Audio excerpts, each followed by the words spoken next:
It's another edition of Time About the Movies, and today we're taking a look at the films of March 3rd, 1995. 5 movies to look at today, so let's go ahead and get right to it. We'll start off with the biggest new release of the weekend, and that is Chevy Chase and Jonathan Taylor Thomas starring in Disney's Man of the House. After his mom started dating, can't resist a pretty girl. You know what I mean? I'm 11. I hate girls. then had to show who was really man of the house.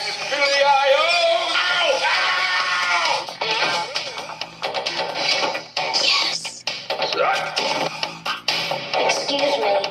I mean, he's so uncool. Did you know he actually irons his jeans? Morning, Ben. My advice to you is to get rid of this guy. Yeah, but how do I do that? The Indian guides. This Indian guide thing could be the solution to my problem.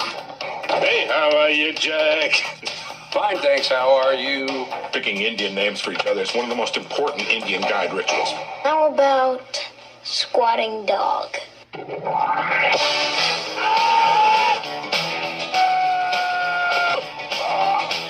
Just make sure they're the same height. Walt Disney Pictures brings you a movie that's loads of laughs and tons of fun. Well, it doesn't get much better than this. It's a story of a father-to-be and the son who doesn't want him to be.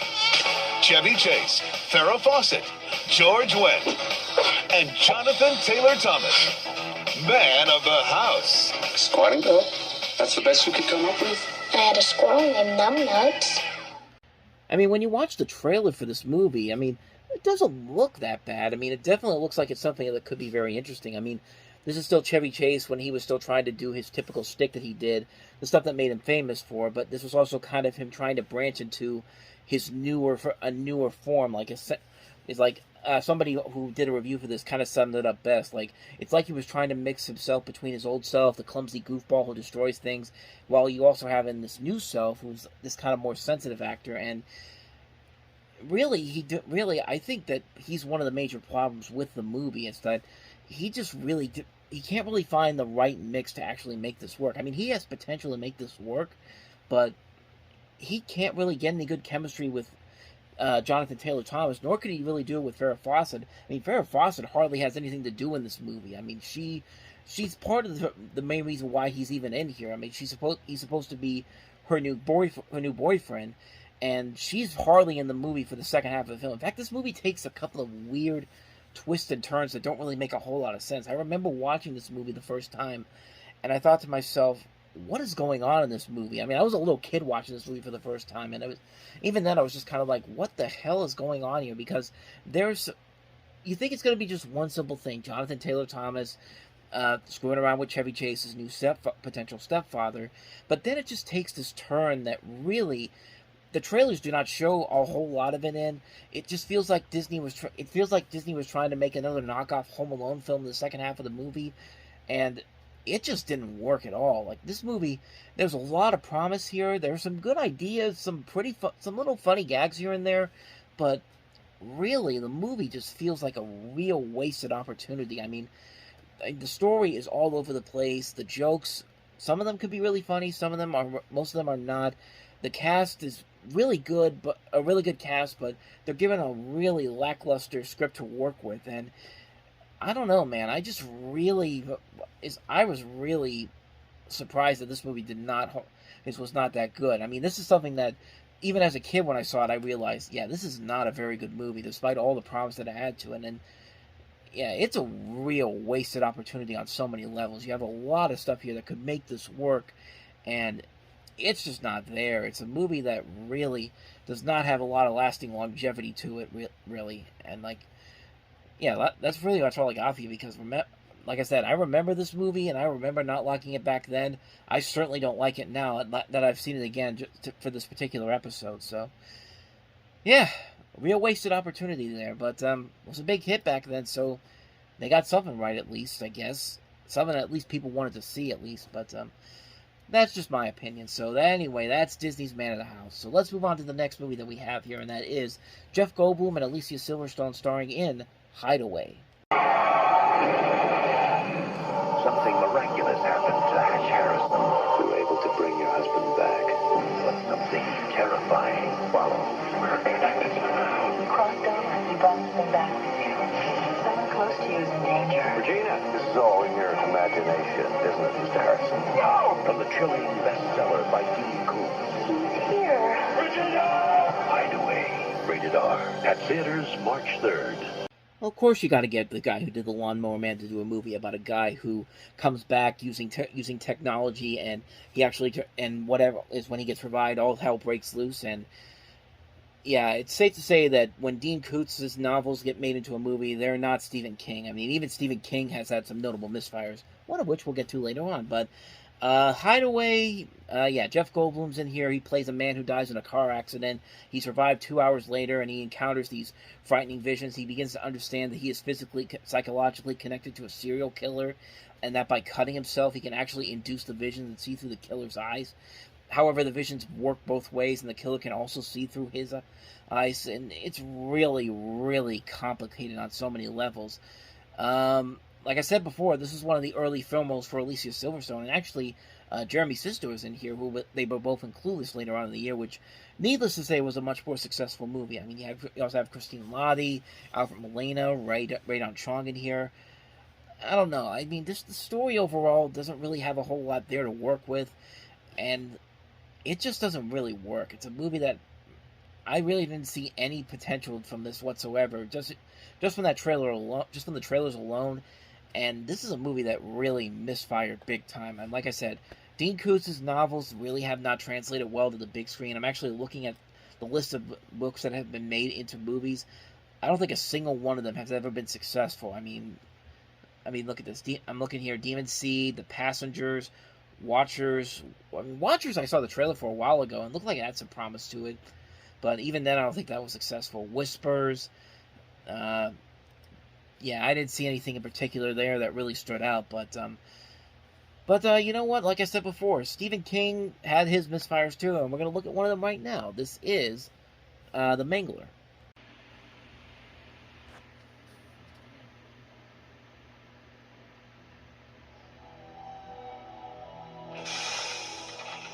There's a little bit of me in that machine, and a little bit of it in me.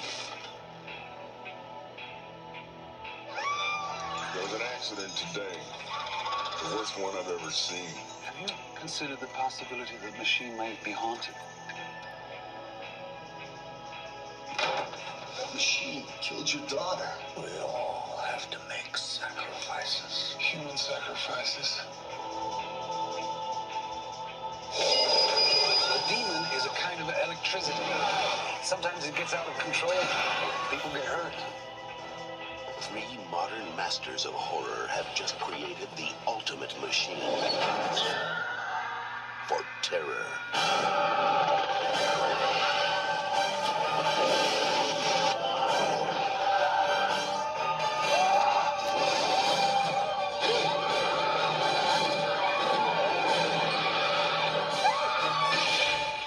The Mangler.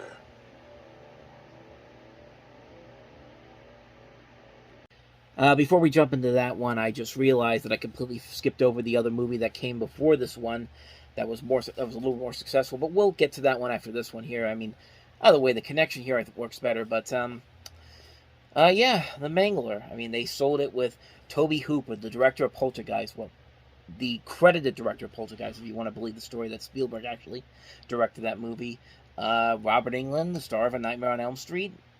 Stephen King's short story, because it's funny how he didn't like his name being on the thing for The Lawnmower Man, but he says yes to this, and I mean, do you really think that this movie had any kind of success? I mean, it's basically a story about a killer laundry press.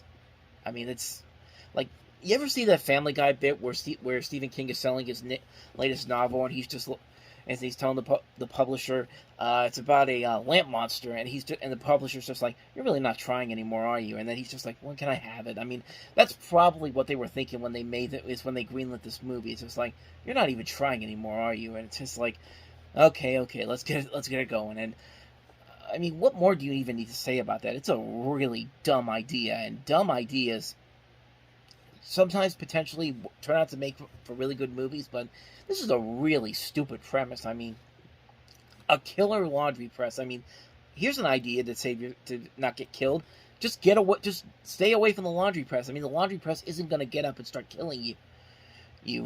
Get up from where it is and killing you. I mean, it's basically Darwinism. If you're standing right next to this thing that supposedly kills people, it's just like, just get away from it. It's just like, but not in this movie. And would you believe it? Apparently, it led to a series of movies that came after this. Another direct-to-video movies, but still, we got 2 other movies that came out on direct-to-video: The Mangler 2 and The Mangler Reborn. Which basically goes to show you that you can make a sequel out of anything, even if it's one of the worst movies ever made, because somebody out there will see that name and just say, oh, I remember hating this movie. I can't wait to see how much they make it worse. But yeah, the bottom line, this movie is not that good. It's a terrible, terrible movie, and it just goes to show you that Stephen King really didn't put a lot of his name on a lot of good stuff. Like, really, this is one of those prime examples of that. So that is The Mangler, but let's get to the movie that I should have followed after Hideaway, and that is the movie Roommates.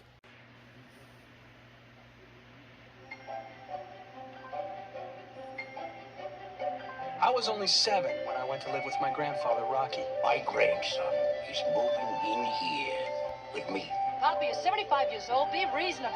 Reasonable. Reason and family got nothing to do with one another. For how long? For as long as you need me. 20 years later, Dr. Polachek, call on 20. I got the chance to return the favor. He won't listen to reason, Michael. His building's been condemned, but does he care? No, he says he's staying. Conversation over. Finished. Rocky, they're gonna come in here and get you. Good.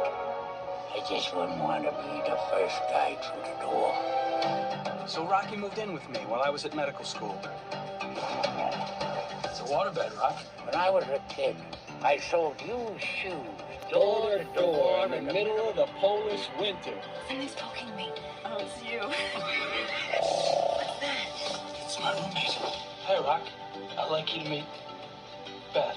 Hey. You didn't tell me that I was moving into a bordello. I'll invite her over to dinner. You two will hit it off like gangbusters, I promise.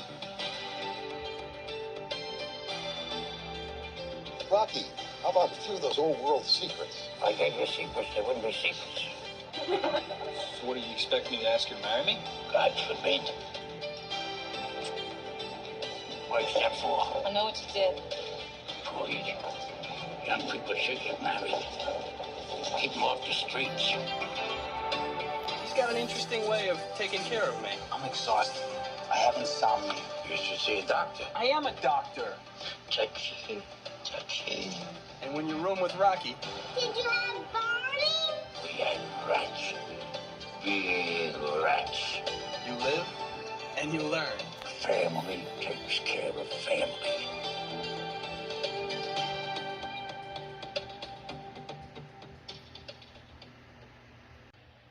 Another movie that has its heart in the right place, but when you realize that Peter Falk in 1963 is supposed to play a 77-year-old man, and it's supposed to take place 20 years later, and he's supposed to play a 97-year-old man, that's part of the problem where the movie really starts to hugely misfire. Wait a second. I'm just noticing something here that it says it's 20 years later, so... No, this is actually 30 years later, because this is supposed to take place in 1993, so that means he's 107 years old, which makes this even stupider when you really think about it. I mean, the heart is in the right place, but honestly, we've seen movies like this way too many times that have been done so much better. Like, I keep thinking back to, like, the movie Dad with Ted Danson and Jack Lemmon. Like, that was a movie that wasn't really all that great, but it at least was trying to do something more than this movie does. I mean, the best example of this I think of is I go back to Nothing in Common with Tom Hanks and Jackie Gleason, which is a very underrated movie. One of Jackie Gleason's last movies he made. I think it might have been his last movie he made, and that was a well-made film because the connection between Gleason and Hanks was so good as father and son. And this movie's case, it really falls into a lot of melodramatic territory. I mean, everybody's trying their best here. Peter Falk is doing the best he could. D.B. Sweeney's doing the best he could. So is Julianne Moore. Ellen Burstyn's also in here. Got Ernie Sabella, Pumbaa from The Lion King, Frankie Faison, William H. Macy. A pretty good cast overall here, and some decent makeup overall that got an Academy Award nomination for this film. So there is some warrant in this movie. I just wish the script was a whole lot better. I remember watching this and thinking to myself, there's nothing really much I'm getting out of this movie. I mean, it's not a horrible film, but it's just something we've seen done so many times before in the past and done so much better. This feels like just something that was trying to be a little too manipulative for its own good, trying to be too quick for its own good. It's not a very good film. It's one I remember seeing, and I completely forgot about it almost immediately afterwards. So anyway, that is Roommates. So let's move on to the last movie that we have here, and that is Adam McGowan's... Toy Boat. I'm not going to stop now. Adam McGowan's Exotica. He comes in here every other night. He has his favorite drink. At his favorite table. With his favorite dancer. She's his angel. In a place of seduction. In a world of temptation. She really seems to be herself with you. A game is being played. Well, how do you know? I used to be her lover. And a trap is being set. You're out of here, man! I was set up. Now, a life is on the line. I'm not gonna help you kill somebody. And one woman holds the key. It's going too far. You have no idea how far it's gone. Siskel and Ebert give it 2 enthusiastic thumbs up. Dazzling and spellbinding, says the New York Times. An erotic masterpiece. I feel like touching it. You're not supposed to touch. Exotica. Rated R. I almost said erotica first off, but the basic plot of this movie, you have it set primarily in the fictional Exotica strip club in Toronto. It follows a father grieving over the loss of a child and obsessed with a young stripper played by Mia Kirshner. The guy is played by Bruce Greenwood. It was actually inspired by Igorian's curiosity about the role strip clubs play in sex-obsessed societies, and it's one of the first movies that actually is a pretty solid film from him. A couple movies we've looked at of his already, not really all that good, but this is a really solid film, and it mostly works because of what Bruce Greenwood adds to the table, along with, here I go again, screwing it up again, but I'm going to keep going, is along with Mia Kirshner, who makes her film debut in this, and she hasn't aged a lot since then. She still looks pretty good after all these years, and she really shines in this movie. This is a breakout role for her, and for good reason. Like, she really gives a really good, solid performance and does well enough to stick with the cast that she's involved with here. I mean, she's not just there to be just like a sex object. She actually is a worthy character to watch, and she really has a lot of good acting in this movie. She really gives a good, solid performance in this, and it's a really solid film. It's a very nice, dark, gritty film. It's very well cinematography. It's well made cinematography wise, script wise. It's great. The acting overall is very good too. You also have Elias Koteas in this as well. Sarah Polley, Victor Garber, just a really good cast overall. A really good, enjoyable film. It's a very tense thriller that does a lot to keep you invested in what's going on, and you want to figure out how this is going to transpire in the end. It's a well-made film. I give it a lot of credit for doing the things that it's able to do. Like, this would have been seen as smutty or something like a cheap erotic thriller like all the knockoffs we got after Basic Instinct, but no, this is a movie that actually keeps you invested. It's a sexy thriller, but it doesn't use the sex as overkill. It's used at just the right amounts to actually really enjoy this movie and get caught up in what's going on in the story and all these characters. It's a very good film overall. I highly recommend checking it out. Exotica is a really damn good movie. And so on that note, we wrap up another edition of Time About the Movies. Next time we meet, we'll look at 4 more movies, including Wolfgang Petersen's star-studded Outbreak. We also have Muriel's Wedding and also Three Ninjas Knuckle Up, as well as The Sum of Us. So 4 movies to look at next time around, and we'll delve into those on the next episode. But until then, thank you very much for watching, and if you want to see more videos like this, please hit the playlist on the next page, check out the previous episode, and I'll see you guys tomorrow for another episode. So thank you for watching, I'll see you next time, and until then, as always, take care.